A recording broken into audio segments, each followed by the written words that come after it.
Hey, welcome back to On Assignment. I'm Dave Erickson here at the 2013 Oread IRONMAN 70.3 Kansas here in Lawrence. We're about 40 miles west of Kansas City. The race is this Sunday, June 9th, and you can follow all the age groupers and professional athletes on race day by going to ironman.com. Today, a course preview here in Clinton State Park, which begins with a 1.2-mile swim in Clinton Lake. And for that, I recruited the help of one of the age group athletes racing this weekend.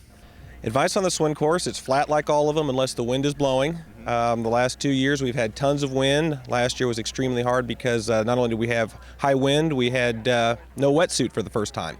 So it was a little bit more difficult for those folks that weren't prepared for that. Swim course is out and back, just like most of them, rectangular. The waves, nice size waves here, the size of the race, so the waves are nice size. Swim start is a water start, so not too much. You don't have to run in and dolphin dive or anything like that. So good course. This race involves two transitions. I'm actually in T2 right now, but athletes will enter T1 after they exit the water and run 20-25 yards up a boat ramp into T1 and hop on their bike for a 56-mile bike ride. Well, the bike course is a little bit like the swim course. If the wind is up, it's the most challenging part out here in eastern Kansas. The wind can be pretty brutal. If the temperature's up, that'll add another component to it. Most people that come here for the first time find out that Kansas, at least this part of the state, is not flat at all. The first part of the course has a couple of rollers out across the dam, okay, then you have a big hill. Pretty flat until you get to the last third of the course. The last third of the course, by far the toughest part of the course, and usually we'll get people. That's where they'll find out what they're made of. After the athletes complete their 56-mile bike ride, they'll come back here to T2, lace up their running shoes, and head out on a two-loop 13.1-mile run through the Clinton State Park campground.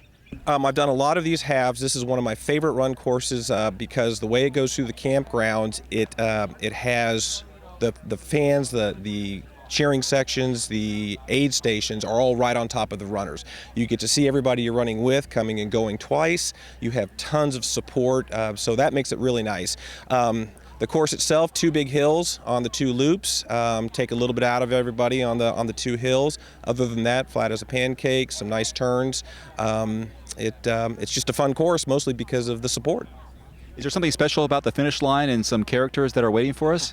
Well, Ryan and his crew do a very good job. They've got the sort of typical Kansas, what most people know about Kansas, the Wizard of Oz, and so many of the characters, including Ryan's kids, playing some of the miniature creatures at the finish line with the golden brick road, and so the yellow brick road, and it's kind of fun, particularly for folks that haven't been here before, but sort of stereotypical. Age groupers racing this Sunday are also vying for 50 qualifying slots to the IRONMAN 70.3 World Championship in Vegas this year.